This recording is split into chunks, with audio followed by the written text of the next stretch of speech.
Shadia, Ewan, Shadia, aujourd'hui, on s'attaque à un gros morceau, le destin. Euh, alors, pour ma part, il faut savoir que j'ai eu plusieurs croyances à ce sujet. Et je vais commencer par donner la définition de ma dernière croyance en date. Et tu me diras évidemment ce que tu en penses. Bon, déjà, il faut savoir que je me suis longtemps battu avec cette notion de destin. Je, je reviendrai plus tard dans l'émission sur les principes de ce combat, mais je dirais pour l'heure que le destin, c'est le provocateur à la croisée des chemins. Tu peux l'imaginer comme étant le diable ou, que sais-je, Hermès ou ton subconscient, le provocateur visible uniquement de toi et qui indique deux directions opposées à la croisée des chemins. La direction que tu pourrais suivre, si seulement tu acceptes de donner ta pleine mesure, ton plein potentiel, et la direction que tu pourrais suivre si tu renonces à exploiter ton plein potentiel, si tu tournes le dos à l'aventure d'être ce que tu es, d'être vraiment ce que tu es. Le destin est un choix identitaire, tu vois, un choix de direction, si l'on considère que l'identité est une direction, un chemin à prendre.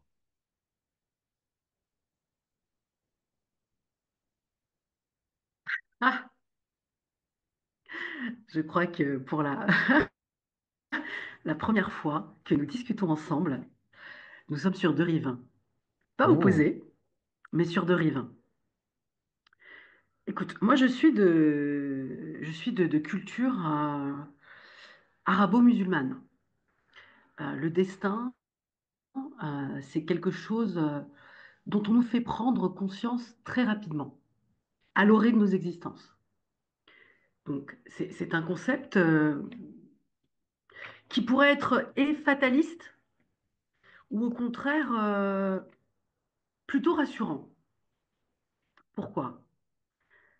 Euh, Parce qu'en fait, on te dit que ton existence est prédéterminée et que dans cette prédétermination, il peut y avoir même euh, l'irruption de l'ordre divin. Donc c'est un concept très complexe qu'on appelle, je vais le dire en arabe, c'est important, al-qada, donc c'est la prédétermination, et al-qadar, c'est le décret. Ça, c'est l'appréciation musulmane. Ça peut être perçu comme un fardeau très lourd. Et en même temps, comme je le disais en introduction, ça peut aussi être très rassurant parce que finalement, ce qui t'arrive de mauvais, bah, c'est plus trop ta faute en fait, tu vois. mhm, Et mhm. ce qui t'arrive de bon, bah, tu peux considérer ça comme un don, un cadeau.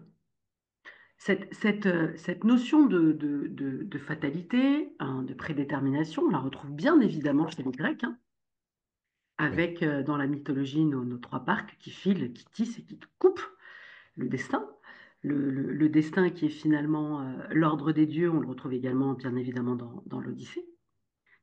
Mais si je devais te parler de ma définition, à moi, Shadia, aujourd'hui, je te dirais que le destin, c'est le grand écrivain qui noircit les pages de ma vie. C'est une plume despotique, autoritaire, facétieuse, inventive, généreuse aussi, parfois, ça lui arrive, et qui me ballotte d'intrigues en péripéties. Alors évidemment, je choisis une métaphore romanesque, comme je les aime, hein, mais je reviens quand même à ma conception originelle et musulmane du mektoub, qui veut dire ce qui est écrit. Et je fais Mektoub. un distinguo euh, qui rejoindra, je pense, la définition que tu viens de nous livrer. Je fais un vrai distinguo entre le destin et la destinée. Et si je devais Mhm. rejoindre ce que tu dis, la destinée, c'est ce qu'on embrasse. Le destin, c'est ce qu'on subit. Ouais. Alors, moi, tu sais, en guise de première croyance, Je voyais les choses comme suit. Quand j'étais gosse, je croyais que le destin ne concernait qu'une poignée d'élus et qu'il était inexorable. D'ailleurs, j'étais persuadé d'être un membre à part entière de cette race, la race des Napoléons, des Victor Hugo, des Michael Jackson, des Pablo Picasso, des mecs programmés pour tutoyer les sommets. Et quand tu es programmé, Hmm. rien au monde ne peut t'empêcher d'accéder à ton but. Le monde entier te pave le chemin, le fameux chemin du plein potentiel. Napoléon aurait dit, je paraphrase très mal, une force vit en moi. Tant que cette force me guide, je serai invincible. Le jour où elle me quitte, je ne pèserai pas plus lourd qu'un fétu de paille. En fait, Ouais. tu n'as pas le choix que de réaliser ta pleine mesure, que d'emprunter la direction du triomphe. Cette croyance s'appuie sur un privilège mystique. C'est l'histoire du Chosen One, tu sais, du Harry Potter, du Luke Skywalker, du Frodon le Hobbit, de Monkey D. Luffy. En tout cas, c'est comme ça qu'à l'époque, j'ai compris le mythe de l'élu, le mythe du champion de la destinée. Le désavantage de cette croyance, Shadia, quand on est paresseux comme je l'étais, c'est qu'elle te fait justifier ta paresse. J'ai pas besoin de me casser le cul, de toute façon, je suis destiné à la grandeur, tu vois. La grandeur arrivera d'elle-même. Je veux être écrivain. Le livre s'écrira de lui-même. À quoi bon cravacher pour l'écrire? Mot après mot, paragraphe après paragraphe, prise de tête après prise de tête. Ce n'est pas un métier. C'est un mandat du ciel, tu vois. L'inspiration tombe du ciel, c'est connu. Je pensais vraiment comme ça, tu vois, parce que c'est commode. Le bénéfice de cette croyance, par contre, quand on n'est pas paresseux, c'est l'autoconviction. Tu bosses, tu cravaches pour atteindre tes objectifs, convaincu d'y arriver. Tu es né pour y arriver et tu vas le prouver. Le prouver, comme Luffy prouve sa valeur de capitaine et de guerrier, auto-convaincu de devenir le fameux roi des pirates. Tu vois la différence entre l'autoconviction et l'autosatisfaction, quoi.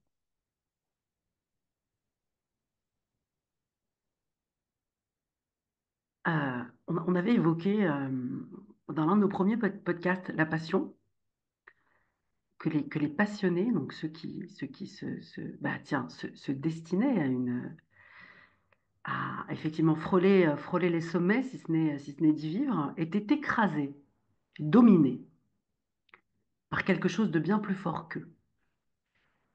Et cette domination, si elle ne se transforme pas, si elle ne se concrétise pas effectivement par le biais du travail, par le biais de la volonté, de la punacité, euh, tu n'en fais absolument rien.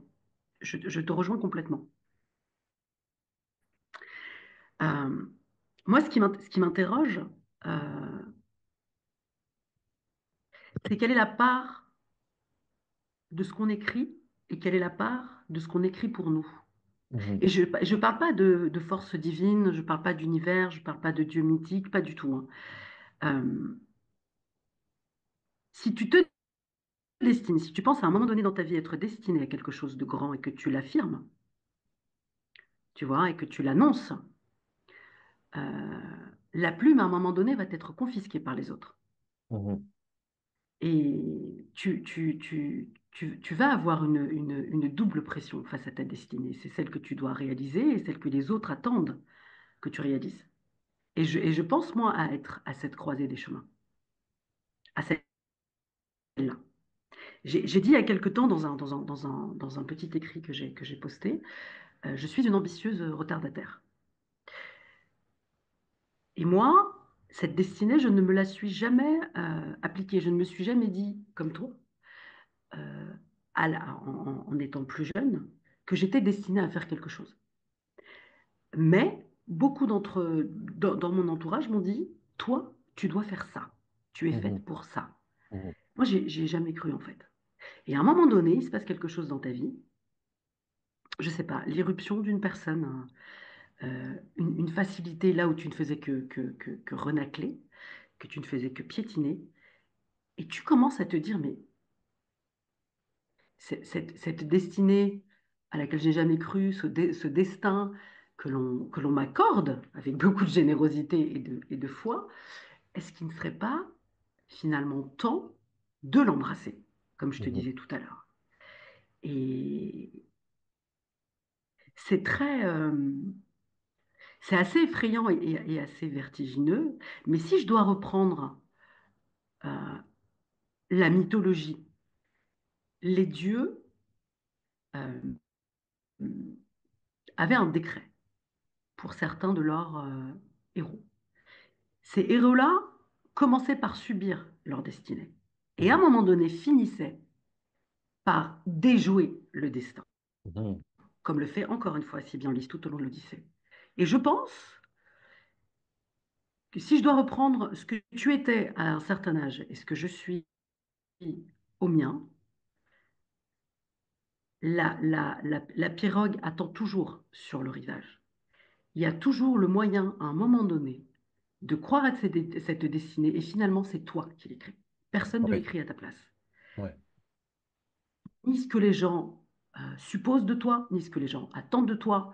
Et même toi, à un moment donné, je reprends de nouveau, parce que je suis en train d'écrire en ce moment, euh, tu peux faire tous les plans que tu veux. À un moment donné, la plume, tu as l'impression qu'elle va prendre le contrôle de ce que tu es en train, de ce que tu es en train d'écrire. Alors si c'est bien pour l'intrigue, bah, tu la laisses, hein. Mais si en revanche elle va dans la direction que tu ne souhaites pas, tu reprends le lead sur ton Mhm. crayon, sur ta plume, sur ta vie, sur ce que tu veux.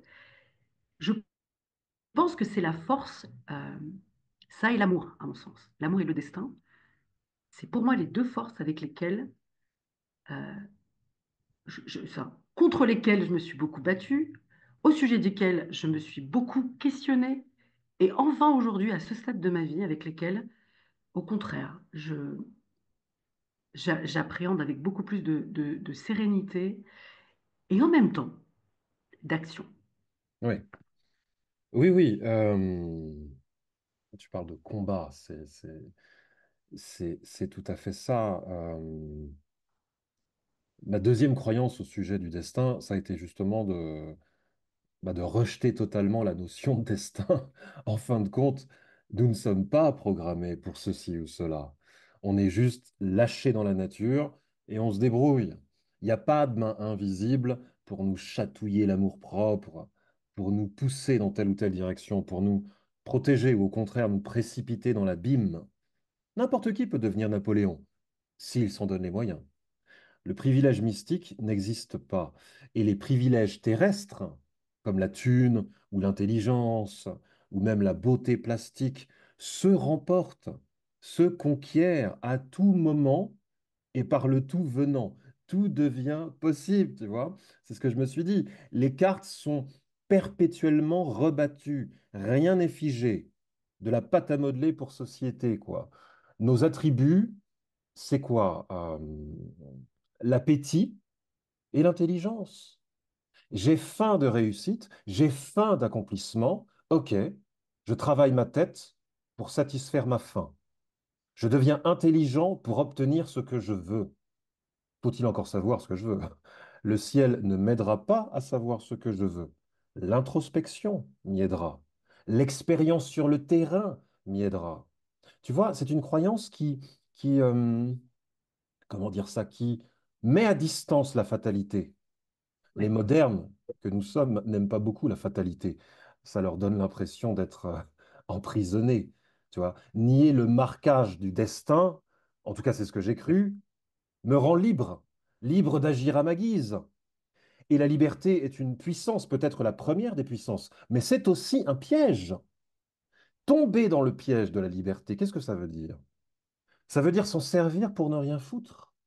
S'en servir pour reporter l'action aux calendes grecques, tomber dans l'indolence justifiée. Je suis libre de prendre mon temps, je suis libre d'atermoyer ad vitam, je suis libre de blâmer mes circonstances, je suis libre de croire que la vie n'a pas de sens et que mon passage sur Terre n'est qu'une longue suite d'obligations et d'emmerdes. Je suis libre de laisser pourrir le potentiel que j'ai dans le bide, de scroller, de m'avachir dans le porno. Tu vois, le problème de la liberté, à notre époque en tout cas, c'est son partenariat avec la mollesse. Je crois qu'on n'entre jamais mieux dans l'action qu'en devenant son propre bourreau. Et c'est ce qui m'amènera à ma troisième croyance. On va en parler. Alors, comme je te l'ai expliqué, moi, ma croyance, elle a été conditionnée, enfin, mon rapport au destin a quand même été façonné par une croyance religieuse, culturelle. Cette croyance, elle, elle te rassure finalement, quelque part. Le rapport à la fatalité, le rapport à ce qui est prédéterminé et le rapport au décret, quelque part te rassure. Alors, je vais pas, enfin, je vais pas te rejoindre dans une notion de liberté. Moi, je dirais plutôt une notion de renoncement, de renonciation. Au contraire, bah, je l'ai pas fait. C'était pas mon mektoub, en fait. Mhm. C'était pas mon destin. Oui, J'ai oui. pas réussi. Bah, c'est le destin. Tu sais, la première chose à laquelle on applique la notion de destin dans la culture arabo-musulmane, c'est les mariages. Les mariages qui ne fonctionnent pas. Bah, c'est le destin. Vous n'étiez pas destinés à vivre ensemble, à finir ensemble. Vous n'étiez pas destinés à vous aimer. Tu n'étais pas destiné à embrasser telle ou telle carrière. Et le pendant, c'est le fameux Inch'Allah que tout le monde entend. Inch'Allah, ça veut très littéralement dire si Dieu veut. Et moi, je suis beaucoup. Enfin, c'est quelque chose d'assez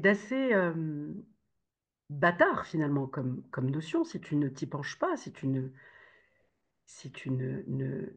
n'explores pas cette notion. Parce que si je dis uniquement si Dieu veut, je ne bouge pas de ma chaise, cette fameuse chaise, tu sais, sur laquelle on est assis, on regarde passer le monde. Mhm. Mais je peux me lever de la chaise, faire tout ce que j'ai à faire, passer chaque étape euh, qui m'amènera là où je veux être. Et si les choses ne se passent pas, je peux dire que Dieu n'a pas voulu. Je peux me dire qu'il s'agit là effectivement du maktoub, du destin. Mais là où je serais beaucoup moins triste ou beaucoup moins frustrée, c'est que j'aurais fait ce que j'avais à faire. En tout cas, c'est ma perception.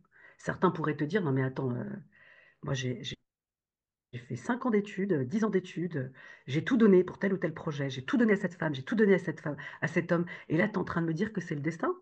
On peut Mhm. effectivement être très en colère contre le destin. On Ouais. peut complètement le rejeter, le destin. Et le destin qu'il est, n'importe quelle couleur hein, et n'importe quelle consistance, qu'elle soit divine, qu'elle soit universelle, qu'elle soit celle de la chance, qu'elle soit celle du jeu, du hasard. On peut mettre ce qu'on veut dans le destin. Moi, ce qui m'intéresse, c'est le résultat. Est-ce que je suis en colère et frustrée ou est-ce que je suis apaisée? Ouais. Et tu vois, qu'est-ce que je fais du résultat? Ouais. Ouais. Je vois. Qu'est-ce que tu C'est fais ce du qui est résultat? important.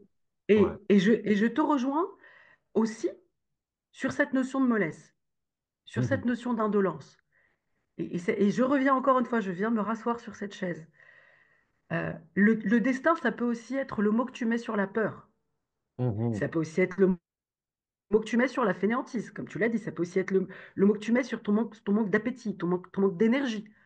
Euh, je ne suis pas certaine dans mon existence d'avoir mis le destin euh, sur la table, mais je sais que j'ai souvent mis la peur sur la table. Et la peur de l'échec, avant tout. Oui. Oui. Ça, je Oui. m'en suis Oui. rendu compte avec le temps et au fil de discussions avec quelqu'un avec qui je discute énormément. Et je me suis rendu compte que finalement, c'est bien la peur de l'échec. Oui, tout le monde ne peut pas être Napoléon, tout le monde ne peut pas être Baudelaire, tout le monde ne peut pas être, j'en sais rien, Usain Bolt, Picasso, tous les grands, en tout cas ceux qu'on appelle les grands de ce monde. Mais en tout cas, eux, ils ont oublié à un moment donné le destin et ils ont pris la pirogue, ils se sont levés de là. C'est le mouvement qui peut Mais aller contre le destin. C'est le mouvement et c'est aussi, je pense, l'acceptation. Je crois que le stoïcisme croit en la détermination, mais se réconcilie avec cette détermination. C'est-à-dire que ça ne devient pas une fatalité qui t'écrase, qui confisque ta vie, qui confisque ta destinée, pour le coup, mais c'est quelque chose qui va euh, te rassurer, te consoler lorsque le décret divin, universelle de ton existence ne va pas dans ton sens. Oui, oui. Bah, c'est le provocateur, quoi, le destin, comme je le disais au préalable, le provocateur à la croisée des chemins. Euh, je l'ai dit, quand j'étais gosse et que je me voyais rivaliser de grandeur avec Napoléon, j'occultais sciemment le côté ténébreux de la force, à Mm. savoir, tu es destiné au malheur et tu n'y peux rien. J'occultais le destin particulier d'Œdipe, par exemple, qui n'a pas d'autre choix que d'épouser sa mère et tuer son père. J'occultais l'éminence de la femme fatale qui annonce le destin funeste du héros. Je pense à l'envoûtante Sharon Stone et à son célèbre pic à glace. Non, le destin est forcément profitable, en tout cas le mien. Tu vois, mon père, à en croire ses détracteurs de longue date, était soi-disant destiné à la violence et au chaos. Mon père a dit fuck off et a emprunté le chemin opposé. Deux chemins s'offraient à lui, c'est là où je veux en venir, et il a su emprunter le chemin de la pleine mesure, du plein potentiel. C'est un acte délibéré. On peut dire qu'il a employé son libre arbitre pour choisir. On en revient à l'apparition de la liberté dans tout ça. Mais en vrai, mon père te dirait qu'il ne s'est pas laissé le choix, qu'il est devenu son propre bourreau, parce que le chemin de la lumière, en vérité, est vachement plus difficile à emprunter que le chemin du chaos. On cède au chaos et à la violence. On construit la joie de vivre et la lumière, surtout quand on part de loin, comme il est parti de loin. C'est vachement difficile de dire oui à l'effort et de s'y tenir. Faut cravacher. Thomas Jefferson, par exemple, disait, c'est pareil, hein, je vais paragrapher, mais paraphraser, pardon. Il disait, je crois fermement en la chance, et plus je travaille dur, plus j'ai de chance. Tu Mm. vois, le privilège mystique et le travail s'accordent dans cette perception du destin. Tu ne te laisses pas le choix. Tu configures ta liberté de manière à fuir la mollesse dont on parlait toi et moi, et l'indécision, de manière à relever un défi, comme dans le film Whiplash, où le protagoniste met tout en œuvre pour devenir le meilleur batteur de jazz de l'univers. Il en chie comme un malade, en donnant sa pleine mesure, et en même temps, c'est l'extase. Le mec n'a jamais autant kiffé de sa vie ce qui lui arrive, tu vois. Donc, en résumé, on a quoi? Croyance 1, une force invisible ne te laisse pas le choix d'autre choix que d'emprunter cette direction-là. C'est la fatalité. Croyance 2. Rien ne te pousse à emprunter aucune voie. Tu es libre, libre de pourrir, libre de mûrir. C'est égal. C'est égal. Et enfin, croyance 3, ma croyance d'aujourd'hui. À la croisée des chemins, tu ne te laisses pas le choix. Tu rejettes le chemin de moindre résistance pour mieux saisir l'occasion d'user de ton plein potentiel. Le destin te regarde et le destin, ce petit provocateur, se dit, bravo Coco, ça va être dur, mais qui sait, tu es peut-être né pour ça. Alors, je te remercie de me permettre une conclusion à laquelle je n'avais même pas pensé. Et c'est vraiment la force du dialogue et surtout celle de l'écoute. Je retiens ton père et je retiens Jefferson. Les deux me font penser à quelque chose qui est beaucoup plus omniprésent dans notre société, qui est le déterminisme social. Ton père, on l'a présupposé à la violence et au chaos. Jefferson te dit, plus je travaillais et plus j'avais de la chance. Euh, Beaucoup d'écrivains aujourd'hui, de nouveau eux, hein, euh, mettent au centre de leurs intrigues le déterminisme social et en même temps, sujet cher à tes yeux, la grande trajectoire du héros. Ok. Si tu es un jeune homme ou une jeune fille de banlieue ou tu es un jeune homme ou une jeune fille de zone rurale et t'écoutes tes profs, il y a de grandes chances que tu sois cantonné à un destin, cantonné à une existence, souvent étriqué, souvent pas très lumineuse. Et tu forces soit le destin, soit la chance. Soit pour beaucoup d'entre nous, tu mets ton orgueil sur la table. Et je pense que ton père a fait ça. En dehors de tout le talent dont tu m'as parlé, en dehors d'une personnalité absolument extraordinaire, je pense qu'il a aussi mis son orgueil sur la table et en leur disant à tous, fuck off, comme tu dis, c'est bien, mais moi je vais vous montrer qui je suis. Et une autrice comme Annie Ernaux a, a dit, et comme j'aime cette phrase, je vengerai ceux de ma race. Et la race, c'est effectivement les provinciaux, aujourd'hui les banlieusards, et moi je dirais la mienne aussi. Moi je veux venger la race de ce que j'ai conçu il y a peu comme notion qui est celle des ambitieux retardataires. Tu vois, Oui. ceux qui sont restés sur la chaise et qui se sont dit non, j'ai trop peur, non, c'est pas pour moi, non, c'est pour les autres sont trop grands, moi je suis toute petite. Et, et je me disais, non, moi je suis de la race de ceux qui rêvent petits. Je suis ceux de la race de ceux dont on dit qu'ils n'iront jamais loin, où je me disais même, mais ils sont déjà beaucoup là dans la pirogue vers leur grande destinée, ils sont déjà beaucoup à marcher. Et quelqu'un m'a dit, c'est pas parce que les autres ont des jambes que tu vas rester sur ta chaise.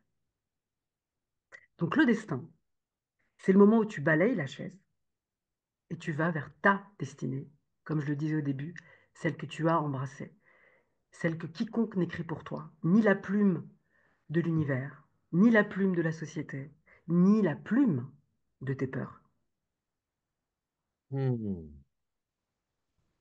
Ah, ça fait du bien. Merci, Shadia. C'est moi qui te Euh, remercie. Coco Cocotte, toi qui nous écoutes, n'hésite pas à laisser un commentaire, à donner ton avis, à mettre ton petit pouce en bas de la vidéo. Alors, petit pouce vers le ciel, hein, évidemment, comme un empereur romain compatissant. On va essayer de trouver un sujet encore plus tordu la prochaine fois. À bientôt! À bientôt, Ewan. Merci encore.